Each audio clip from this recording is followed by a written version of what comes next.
तो साथियों, स्वागत, अभिनंदन, लाड दुलार और खूब सारा प्यार। 8:30 बजे आभूषणों की क्लास लेकर आपके प्यारे गुरुजी आ चुके हैं आपके बीच। तो हरी कृपा, बिल्कुल श्री हरी कृपा। चाय का मैं भी आपकी का इंतजार कर रहा हूँ। आप कब नौकरी लगेंगे और मुझे चाय पे बुलाएंगे, है ना? तो रेखा अमित, स्वागत बच्चों आपका भी। ललिता रानी, वेरी गुड इवनिंग। सभी लाडेश्वर बच्चों का स्वागत है, अभिनंदन है। और इस क्लास के अंदर आज हम आपको बड़ी प्यारी प्यारी चीजें बताएंगे। लोग लुगाई में लड़ाई किस आभूषणों की वजह से होती है, आज वो भी आपको हम बताएंगे। इन सारे मुद्दों पर हम आपसे चर्चा करने वाले हैं।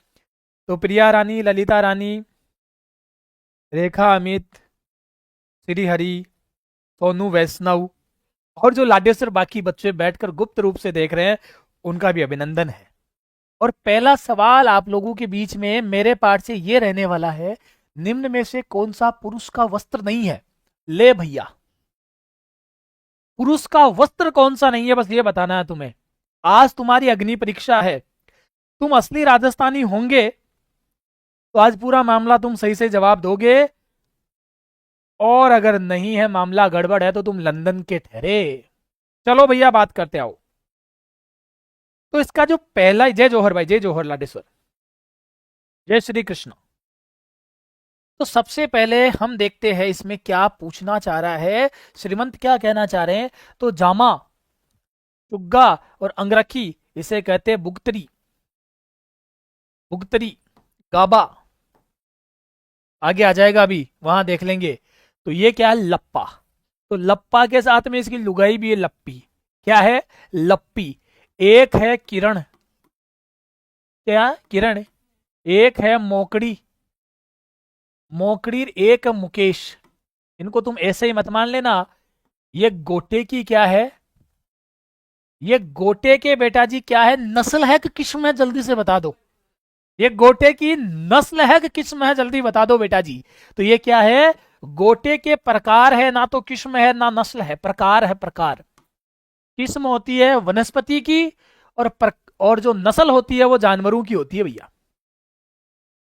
ए वाला राइट आंसर है, बिल्कुल शारदा जी सही कह रहे हो।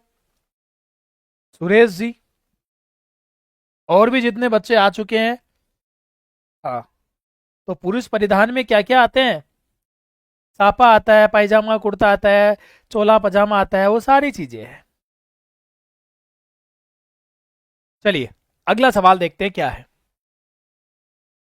गोटे के प्रकार है जी, ठीक है। मदीड़ एक प्रकार का क्या है? मंदिर क्या है भैया? मंदिर एक प्रकार का क्या है? संगीत, संगीतिक यंत्र, आभूषण, पगड़ी या लोक संगीत? सर, आज तो हम सारा का सारा मामला सही कर देंगे, क्योंकि हमें पता है आप हमें आभूषण और क्या पढ़ा रहे हो। तो अब मदील क्या है, आप इसका सही जवाब दे दो। शाबाश बेटा। ये शीतल मीना बहुत होशियार लड़की है, बड़े अच्छे जवाब देती है। और शारदा, आपकी नमस्ते एक्सेप्ट है बेटा जी। राइट आंसर है सी। अभी आगे चलकर देखेंगे मदिड़ पगड़ी कब पहनी जाती है। तो राजस्थान के संदर्भ में पचेवड़ा या पछेवड़ा क्या है? पचेवड़ा या पछेवड़ा क्या? देखो, जस्ट दुगने लाइव बैठे हुए, जस्ट आधे लाइक है। अरे सुधर जाओ रे, लाइक ठोको पहले तो, जल्दी से लाइक ठोक दो। पछेवड़ा क्या है? धीरे धीरे जैसे सर्दियां बढ़ती जा रही है, और अगर तुम विशुद्ध रूप से गांव के हो मेरे जैसे, तो तुम्हें एक चीज देखने को मिलेगी, मम्मी आवाज देगी, अरे बाहर कहाँ जा रहा पछेवड़ा, तो उड़ जा। क्या उड़ के चला जा? पछेवड़ा तो उड़ जा। तो मोटी सूती जो सोल होती है उसे पछेवड़ा कहते हैं। क्या कहते हैं? पछेवड़ा कहते हैं, पछेवड़ा कहते हैं। और भैया, हस्त निर्मित कागज पाने कहलाते हैं। कच्ची मिट्टी के खिलौने, यानी कि मिट्टी के बर्तन, मिट्टी के खिलौने टेराकोटा कहलाते हैं। टेराकोटा कहलाते हैं। और ये जटपट्टी है, जूट पट्टी या जटपट्टी बिछाने की होती है। तो राइट आंसर क्या है भैया? नमस्कार जी, जय श्री देव। शारदा, ठीक है, ओके राइट। अरे सूर्या मीना, आगे लाडेसर बच्चे, बिल्कुल जय जौहर भाई। तो मोटी सूल है जो सोल ओढ़ी जाती है वो है जिसे क्या कहते हैं भैया, पछेवड़ा कहते हैं। तुत्तई, गदर, डगड़ा, कानो और मिर्जाई किससे संबंधित है? क जिम जिम कायर थर हरेर तिम तिम फेले सूर और जिम जिम बगतर ऊबरेर तिम तिम फेले नूर। तो ये जिस चीज के लिए कही जाती है, तो ये किसके किसके अन्य नाम है? तो बेटा जी, ये आपके अंगरखी के अन्य नाम है। अंगरखी को बुगतरी भी कहते हैं, बुगतरी, ठीक है, या बगतर कहते हैं, बगतर। जो ऊपर पहना जाता ना, उसे बगतर कहते हैं। तो जिम जिम कायर थर हरे तिम तिम फेले नूर और जिम जिम बगतर उबरे तिम तिम फेले सूर। चलो भैया, अब आगे चलते और अगला सवाल लेते हैं। चले, राजस्थान में पोमचा कहते हैं। पोमचा किसे कहते हैं राजस्थान के अंदर? बड़ा आसान सवाल है, बड़े अच्छे से जवाब दे दो बेटा, पोमचा किसे कहते हैं? अभी बात करते हैं पोमचा किसे कहते हैं। महिलाओं की ओढ़नी विशेष को, पुरुषों के सापे को, महिलाओं के ऊनी सोल को, आदिवासी महिलाओं के वस्त्र विशेष को पोमचा कहते हैं। तो पीड़ो पोमचो लांबो घूंघटे खड़ ले बादे, है ना? और मने डीजे ऊपर जोरस हूं नाच ले बादे। तो ठीक है भैया, जय हो। आरजे 18 वाले राकेश जी, जय हिंद भाई।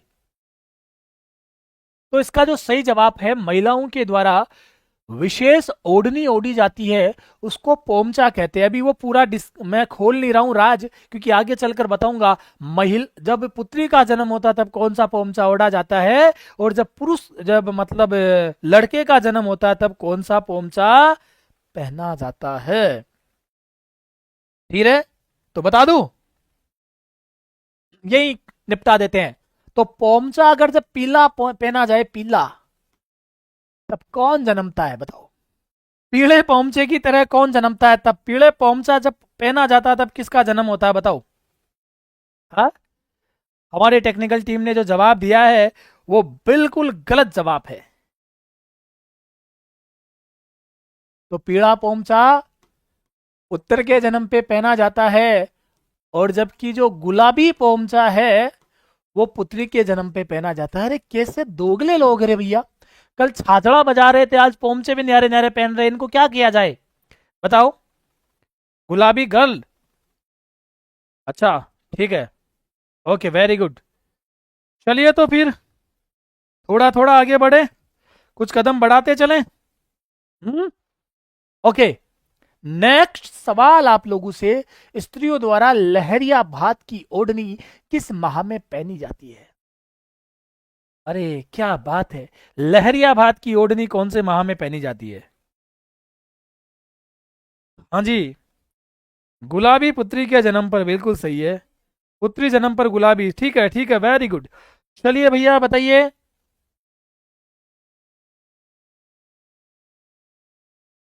लहरिया भात की ओढ़नी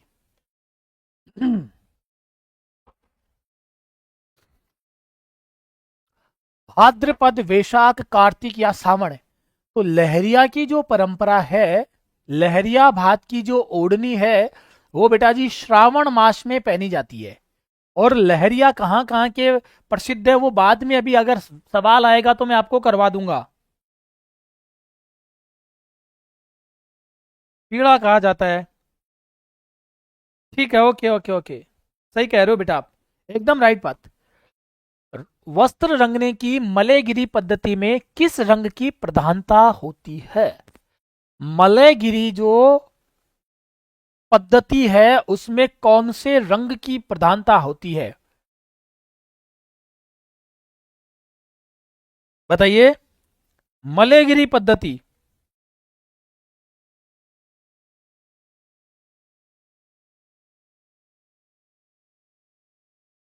आपको क्या बताऊं बेटा जी, जो सिटी पैलेस है ना, city palace, city palace Jaipur, उसमें रखी हुई है एक अंगरखी, क्या है? अंगरखी। और वो अंगरखी किससे है? मलयगिरी पद्धति में बनाई गई है। कौन सी पद्धति की? मलयगिरी पद्धति की। ये राम सिंह द्वितीय की है, राम सिंह द्वितीय की है। और आज भी इस पे, इसके अंदर से आज भी खुशबू आती है। आज भी क्या खुशबू आती है? खुशबू आज भी खुशबू से महकती है ये। और भूरा रंग की होती है। रंग कौन सा है? भूरा रंग है। सावन में विशेष तीज के अवसर पर राजस्थान में लहरिया। बिल्कुल सही बात है भाई, इसका जवाब आपको मिल गया। आज बच्चे कहां पे हैं? वैकेंसी आने से डर गए क्या? बताओ भैया। सवाल अगला ले, अगला सवाल लेते हैं। लप्पा लप्पी किरण व बांकड़ी ये सब क्या है? ये पहले ही बता चुका हूं अभी आपको मैं, जस्ट पहले ही सवाल में इसका जवाब मैं आप लोगों को दे चुका हूं। थोड़ा आगे और जवाब देंगे इसमें कुछ। लप्पा लप्पी किरण और बाकड़ी क्या है? लप्पा लप्पी किरण और बाकड़ी क्या है? चलिए चर्चा करते हैं इस पे। लप्पा लप्पी किरण बाकड़ी राजस्थानी फिल्म में सासू का किरदार नहीं है। गोटे के विभिन्न प्रकार है तो मामला हमें यहां से मिल गया है। और अगर मैं बात करूं गोटा, तो गोटा राजस्थान में कहां का प्रसिद्ध है? तो खंडेला का गोटा प्रसिद्ध है।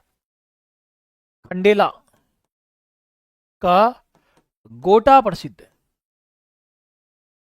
या खंडेला गोटा के लिए प्रसिद्ध है। राजस्थान के सिक्कर का खंडेला गोटा के लिए प्रसिद्ध है। इस लाइन को भी आपको क्या रखना है? याद रखना है। चलो आगे की ओर, नेक्स्ट सवाल की ओर बढ़ो भाई। पेचवर्क व चटापटी का कार्य कहां का प्रसिद्ध है? राजस्थान में पेचवर्क और चटापटी का कार्य कहां का प्रसिद्ध है? बड़े अच्छे से जवाब देना। पेच वर्क और चटापटी का कार्य कहां का प्रसिद्ध है? बताइए।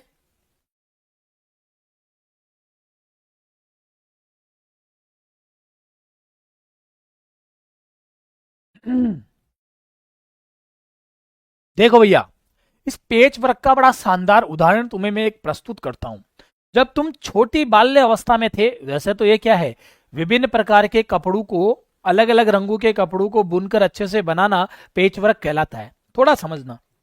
जब तुम छोटे थे, स्कूल जाया करते थे थर्ड फोर्थ फिफ्थ के अंदर, और तुम्हें शौक था मतलब फिसल पट्टी के ऊपर फिसलने का।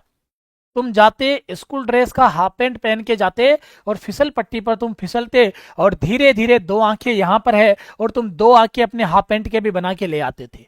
जब उन दो आंखों के ऊपर मम्मी अलग से एक अंदर कपड़ा मार के बड़ी अच्छी सी तुरपाई कर देती थी, तो उसको कहते पेच वर्क। अलग कलर के कपड़े पे अलग कलर का कपड़ा चिपका देती थी मम्मी, उसको पेचवर्क कहा जाता है। यानी कि अलग अलग कपड़ों को, अलग अलग कपड़ों को, अलग अलग कपड़ों से विभिन्न डिजाइन की चीजें बनाना, जैसे जानवरों के लिए और इनके लिए बहुत सारी चीजें इसमें बनाई जाती है। तो चलो आगे की ओर। तो ये कहां की प्रसिद्ध है? शाबाश। हाँ जी, कौन क्या कह रहा है? टाँके लगा देती थी मम्मी, बिल्कुल सही बात है। चलो आगे बढ़ो, अगला सवाल देखो। भरत, सूप, पूरमजी, आरी, इसका संबंध किससे है? इसका संबंध किससे है? चलिए भाई बताइए जी, जवाब दीजिए, बड़े अच्छे से जवाब दीजिएगा। इन सारी चीजों का संबंध किससे है? पीतल की नक्काशी बिल्कुल नहीं है, गलीचा एवं दरी उद्योग ये भी नहीं है, ब्लू पोट्री ये भी नहीं है। तो फिर राइट आंसर क्या है? कढ़ाई या कसीदाकारी। कढ़ाई या कसीदाकारी इसका सही जवाब है, यानी कि डी आपका सही जवाब है। भैया वैकेंसी आ गई है, रीट की भी आ गई है, जेल प्रहरी की भी आ गई है, और भैया ग्रेड सेकंड की वैकेंसी भी आ गई है। फर्स्ट ग्रेड पहले आ चुकी है। राजस्थान पुलिस कांस्टेबल की भर्ती अनाउंस होने वाली है। तुम्हारे चारों तरफ भर्तियों की बाढ़ आई पड़ी है। तुम बस सिर्फ एक नाव पर बैठना, तुम्हें जिस नाव पर बैठना है एक बार चूज कर लेना, भाई मुझे तो इस नाव पे बैठना है, और वो पहले किनारे तक पहुंचते पहुंचते उसी नाव में बैठे रहना। इतना मामला गड़बड़ हो जाएगा, तुम फॉर्म सबके भरोगे और 10-10 दिन सबकी तैयारी करोगे। जब तैयारी करने लगोगे तुम्हें लगेगा कि हाँ मजा आ गया। 10-15 दिन बाद में जब भी उसमें कोई हार्ड सब्जेक्ट आएगा, तुम्हें लगेगा रे ये मेरे बस की बात नहीं है, दूसरे पे कूद जाता हूं। और दूसरी नाव पे कूदोगे, 5-7 दिन जब तुम अपनी पसंदीदा चीजें पढ़ोगे और उसके बाद उसमें जब कोई टॉपिक हार्ड आएगा, फिर तुम्हें लगेगा रे ये तो मेरी बस की बात नहीं है, फिर तीसरी नाव में कूद जाओगे, और ऐसे करते करते तुम्हारे दिन भी पूरे निकल जाएंगे और तुम किसी भी नाव के द्वारा आगे की ओर पार नहीं पा पाओगे। तो मामला क्लियर हो गया। एक नाव में बैठना जब तक दूसरे किनारे पर नहीं पहुंच जाओ, ठीक है। हाँ जी बेटा, चलें अब आगे। मामला क्लियर हो गया होगा मैं क्या कहना चाह रहा हूं। भील पुरुष द्वारा खोइतू कहां पहना जाता है? भील पुरुष के द्वारा खोइतू कहां पहना जाता है? बड़ा आसान सा सवाल है यार। भील पुरुष के द्वारा खोइतू कहां पहना जाता है? चलो भैया जवाब दो।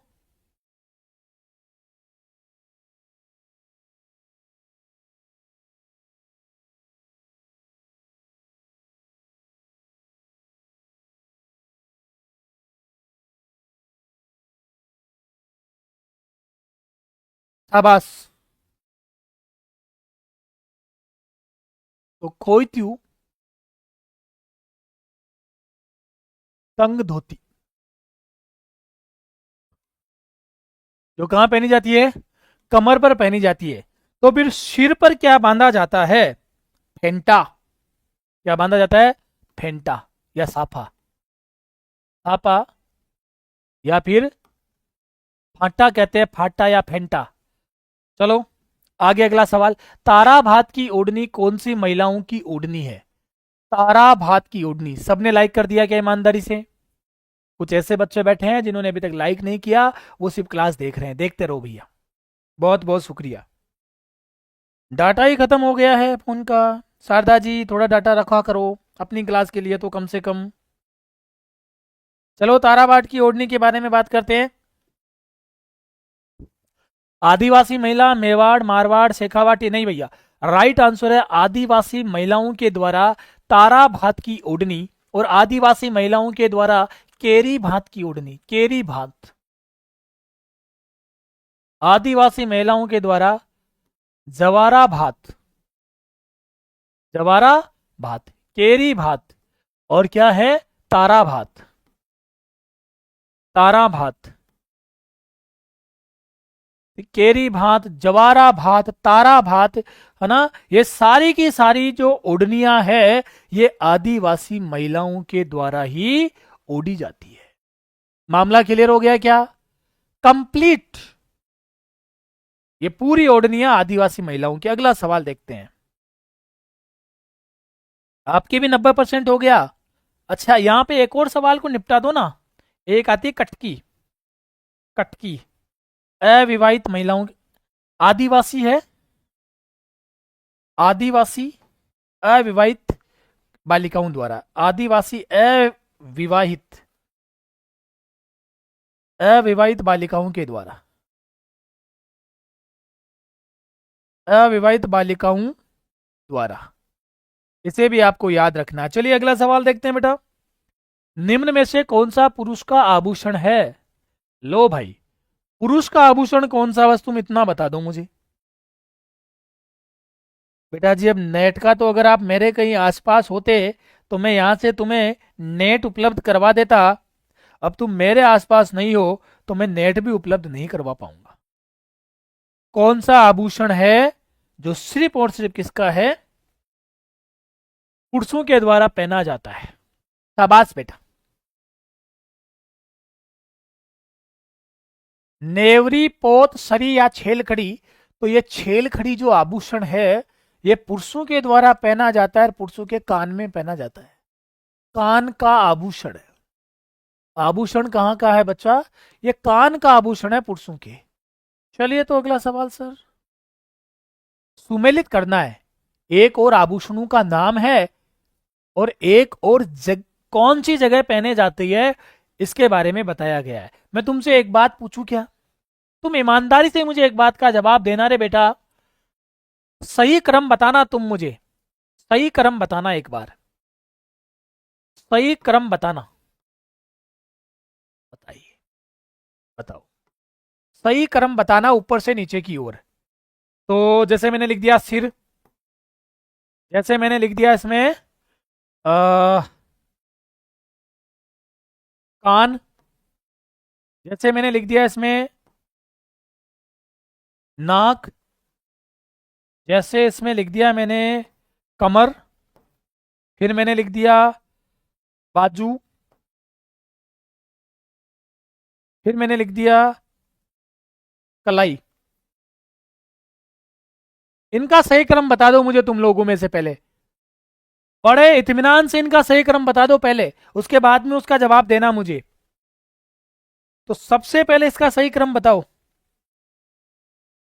बेटा जी। इसका जो राइट क्रम है, ऊपर से नीचे की ओर सही क्रम बता दो मुझे आप।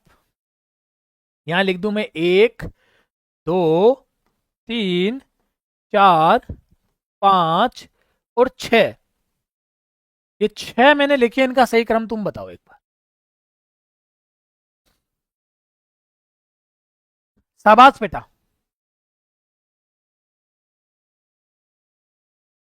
चलो तुम तो बाकी छोड़ो, इतना बता दो इसमें 1 नंबर पर तो क्या आएगा और 6 नंबर पर क्या आएगा, बस इतना बता दो। 1 नंबर पर क्या आएगा और 6 नंबर पर क्या आएगा, बस इतना सा बता दो। बाकी छोड़ दो तुम।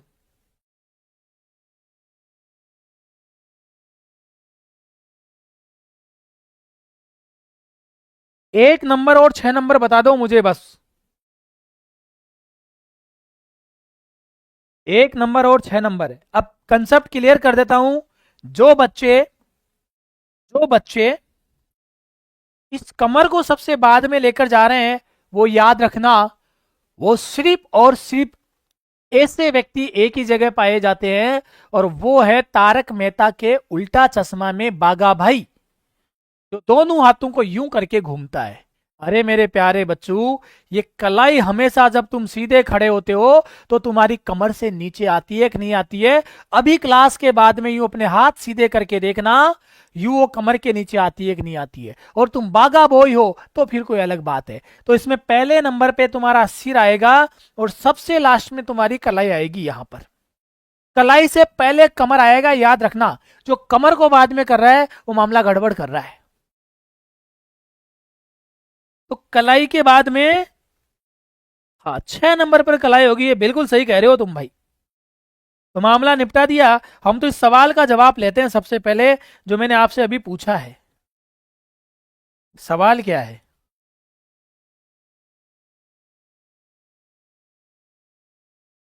चलूं आगे? चलो, ये जब कंसेप्ट समझ में आ गया तो इसका जवाब लेते हैं अभी हम। आ जाओ भैया। तो कान में अंगूठ अंगोटिया, गला में मंदलिया, दामन दामना अंगुलियों में, और कमर पर कंदोरा, यानी कि 4 3 2 और 1। उल्टा कौन सा लिखा हुआ है वो सही आंसर है। तो उल्टा है बेटा जी 4 में है, तो इसका राइट आंसर है 4। सही आंसर क्या है? 4। अगला सवाल देखिए। तगड़ी पहनी जाती है। तगड़ी कहां पहनी जाती है? तगड़ी कहां का आभूषण है?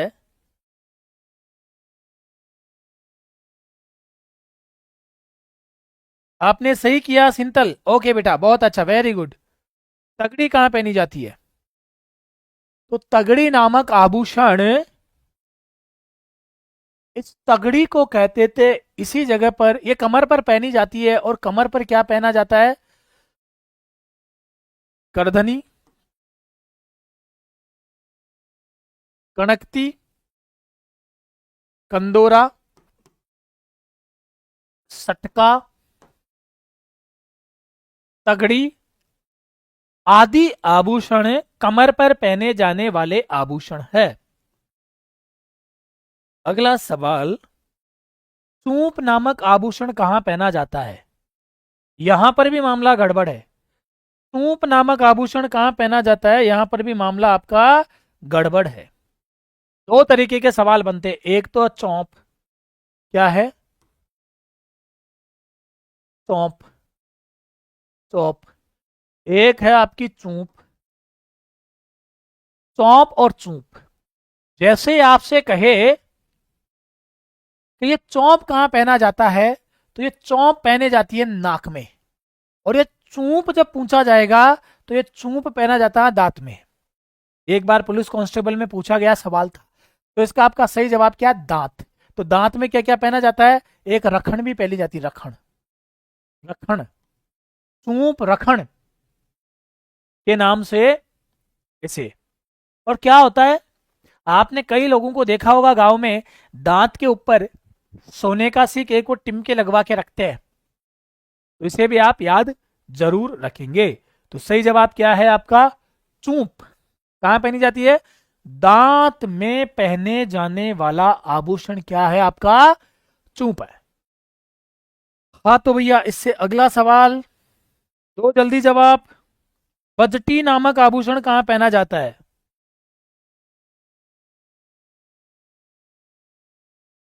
दांत में रखण, सही है भाई। ऋतु शर्मा, संगीता, सोनू, मीनाक्षी, शिखा, भगवती, सूर्या, राकेश, शीतल, श्रीहरि, सवी, ललिता, राकेश, भगवती, सूर्या। बहुत अच्छा, वेरी गुड, एकदम शानदार। तो ये गला नहीं है, गला है, गला। गले में, गले में पहना जाता है बजटी नामक आभूषण। क्या है बजटी? बजटी देखो, इस तरीके से एक पट्टी टाइप से होती है बेटा।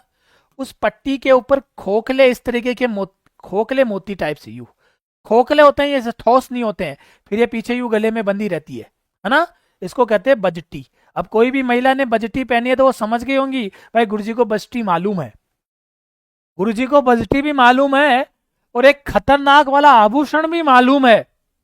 तुम्हें आज एक ऐसे राज की बात बताता हूं, और जिस आभूषण को कहते हैं आड। क्या कहते हैं? आड। और ये भी बेटा गले का आभूषण है। कहां का आभूषण है? ये भी गले का आभूषण है, आड। और जिंदगी में इसको लेकर कभी भी महिलाएं संतुष्ट नहीं होती। बड़ी खतरनाक वाली चीज बताने जा रहा हूं, इसको लेकर महिलाएं कभी भी संतुष्ट नहीं होती, क्योंकि ये एक ऐसा आभूषण है जो महिला को महिला के पति के घर के द्वारा, मतलब ससुराल की ओर से, वर पक्ष की ओर से दिया जाता है, वर पक्ष की ओर से। ये आभूषण महिला को, इस आभूषण को मैं क्लेश वाला आभूषण कहता हूं। किसी आभूषण से अगर कोई क्लेश होता है तो वो है भैया आड। क्या है? आड। जिससे महिला कभी भी संतुष्ट नहीं होती, क्योंकि ये कहां से मिलता है? उसको पति के घर की ओर से मिलता है। मामला क्लियर है क्या? तो आड भी याद रहेगी या नहीं रहेगी, बताओ एक बार। हाँ, हाँ जी जवाब दीजिएगा। अच्छा, सभी शेखावत मुस्कुरा रहे हैं, मतलब कलेश की वजह तो है, आपने इस पे मोहर लगाई है, ठीक है। चलो आगे बढ़ता हूं। फाड़ी के गले में, चलो आगे बढ़ो, अगला सवाल देखो। टोटी आभूषण शरीर के किस हिस्से में पहना जाता है? टोटी नामक आभूषण शरीर के कौन से हिस्से में पहना जाता है? टोटी भैया बताओ। नाक में, कान में? कान नहीं है क्या? अच्छा कान भी है। नाक, हाथ, कटी, कमर और कान, बताओ भाई। खास, मैं तो मेरी वाइफ की आड़ ही नहीं दिलाऊं, अच्छा। नहीं दोगे, मत देना, मामला ही खत्म। ठीक है फिर तो तू बच जाएगा। तो बेटा जी, ये टोटी नामक जो आभूषण है, ये कान का आभूषण है। झुमका, झुमरा, टोटी, सुरलिया। एक शब्द और याद रखना, इस कान में एक आभूषण पहना जाता है, सुरलिया। बड़ा इंपॉर्टेंट आभूषण है। इस आभूषण में बड़ी कंफ्यूजन हो जाती है बच्चों को। तो कान का एक विशेष आभूषण है सुरलिया। एक बार क्या हुआ, एक और कान में आभूषण पहना जाता है, उसको कहते हैं गुर्दा। क्या कहते हैं? गुर्दा, अभी गुर्दा। मैं बहुत छोटा था, तो एक बार दूध देने के लिए गया हुआ था, गांव में दूध देने जाते ना डेयरी के ऊपर। हम्म। तो मैं दूध देने के लिए गया हुआ था, तो वहां पर हमारे गांव में चर्चा हो रही थी दूध डेयरी के ऊपर। मैं छोटा, और जब मैंने वहां सुना, करे यार आज अशोक का गुर्दा गुम गया। क्या गुम गया भैया? अशोक का गुर्दा गिर गया या गुम गया। और मेरे माइंड में टेंशन शुरू हो गई। मैं सोचा गुर्दा आदमी के अंदर होता है, तो मैंने कहा वो बाहर कैसे निकल के गिरा होगा। अब मैं छोटा बाल मन वाला आदमी वहां से तो चुपचाप सुन के आ गया। कई दिनों तक मेरे मस्तिष्क में ये चीजें चलती रही। फिर जब मैं कंपटीशन की दुनिया में आया, और कंपटीशन की दुनिया में जब पहली बार मैंने ये पढ़ा कि गुर्दा नामक कोई आभूषण पहना जाता है, तो मैं उस दिन की बात पर बहुत मन ही मन हंसा। मेरे साथी पूछ रहे थे क्यों हंस रहे हो? मैंने कहा, "अरे बताने वाली बात ही नहीं है, वो अशोक का गुर्दा ये गिरा था।" तो एक गुर्दा भी क्या है, एक आभूषण है। तो मेरे अंदर बड़ी खतरनाक चोट हो गई थी उस समय। चलो आगे बढ़ू, अगला सवाल देखेंगे हम। बलिया आभूषण पहना जाता है, बड़ा शानदार सवाल है यार। ये बलिया आभूषण कहां पहना जाता है? जवाब देना आप लोग मुझे। बलिया आभूषण कहां पहना जाता है? बलिया। एक होती है मोकड़ी, क्या होती है? मोकड़ी नामक आभूषण होता है बेटा जी, मोकड़ी। तो मोकड़ी होती है लाख की चूड़ियां। लाख की चूड़ियां। तो लाख की चूड़ियों को मोकड़ी कहते हैं। क्या कहते हैं? मोकड़ी कहते हैं। और ये लाख की चूड़ियां कहां पहनी जाएगी? हाथ में पहनी जाती है। उसी तरीके से हाथी दांत की चूड़ी, हाथी दांत की चूड़ियां, हाथी दांत की चूड़ियां ये भी खतरनाक क्लेश करवाती है। और हाथी दांत की चूड़ियां राजपूत समाज की महिलाएं पहनती है, राजपूत महिलाएं। और हाथी दांत की चूड़ियां, ये 1 लाख रुपए से ऊपर का चूड़ा शुरुआत होता है भैया जी। अगर कोई सोच रहा है कि मेरी बीवी के लिए लाऊंगा, तो 1 लाख रुपए से शुरुआत होती है। इसमें भी बूरे का डबल, पता नहीं किसका वो और फलाना ढिमका, इसका भी मामला खतरनाक है। तो इसको कहते हैं बेटा जी बलिया। इसको क्या कहते हैं? बलिया। तो बलिया आभूषण हाथ में पहने जाने वाली हाथी दांत की चूड़ियां है। और इसी तरीके की सफेद रंग की चूड़ियां जो प्लास्टिक की होती है, किसकी होती है? प्लास्टिक्स। प्लास्टिक की चूड़ियां लोहारों की महिलाएं पहनती है। लोहार महिला यहां तक पहनती है, बिल्कुल यहां से शुरू करके यहां तक। उसे भी हम क्या कहते हैं? बलिया कहते हैं। वो भी कहां पहना जाता है? हाथों में पहना जाता है। तो मामला यहां तक क्लियर हो गया क्या आप लोगों के? बताओ रे बेटा। डॉक्टर अंसा मेवाड़, लक्ष्मी डांगी, किरण, शीतल, ऋतु, संगीता, सभी। बहुत अच्छा। सूर्या, शिखा, पूनम, ललिता। शानदार बेटा, जानदार और जबरदस्त। बस आप क्लास में बने रहो।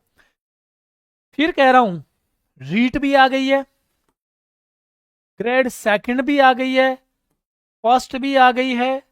अब मामला देख लेना, साथ में साथ पुलिस पटवार वगैरह सब कुछ आने वाली है एक साथ।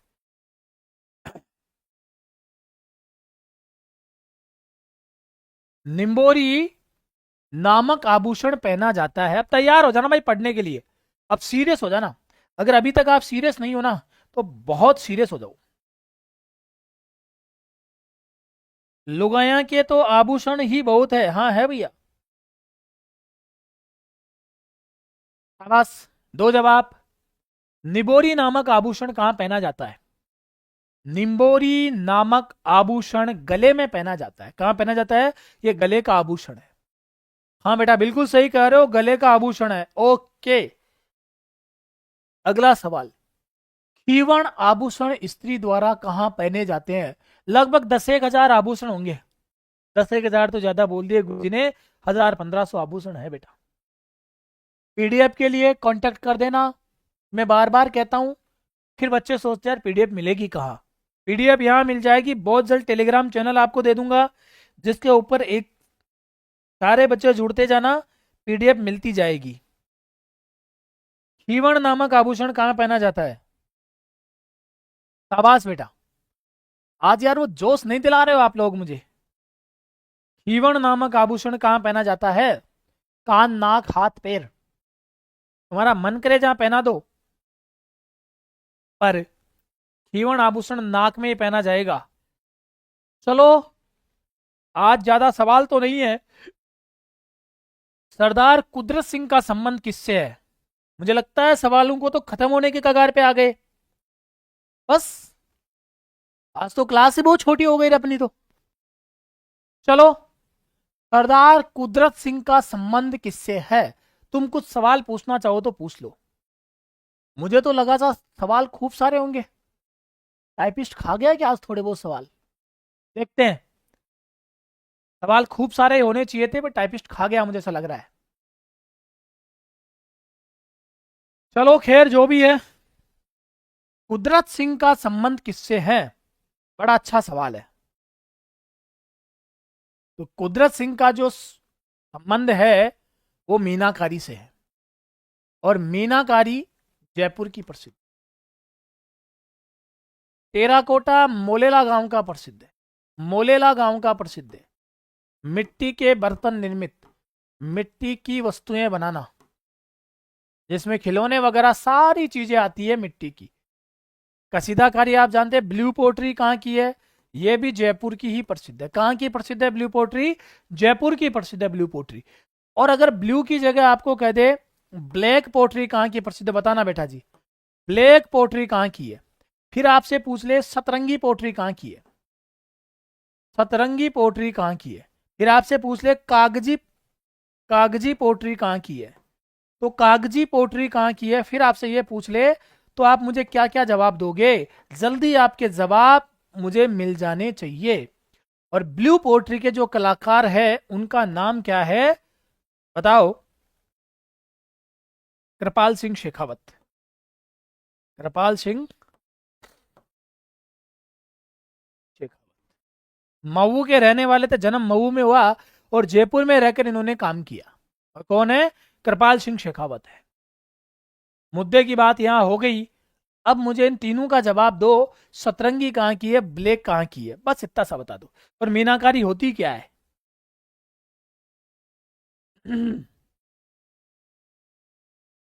एक सवाल इसमें यह भी बनता है, मीनाकारी को मानसिंह लेकर आए थे लाहौर से।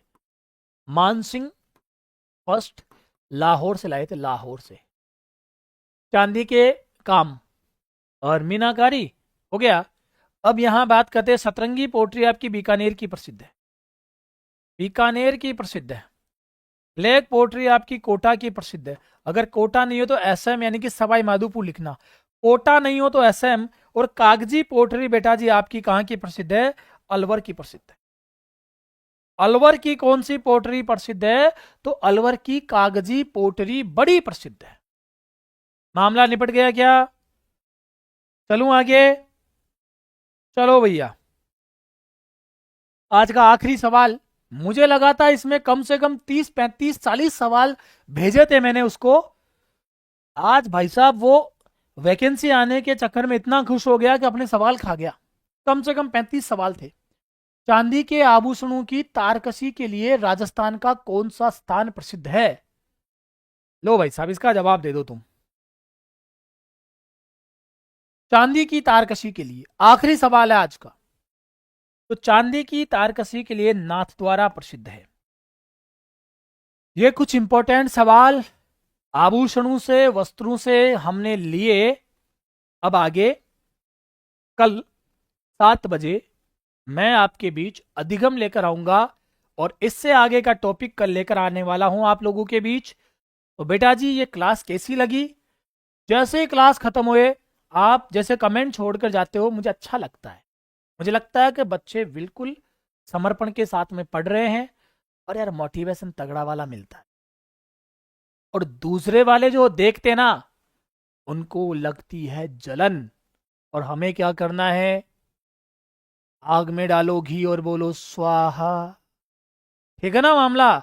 हाँ जी बच्चा। तो मैं मिलूंगा आपसे कल फिर से।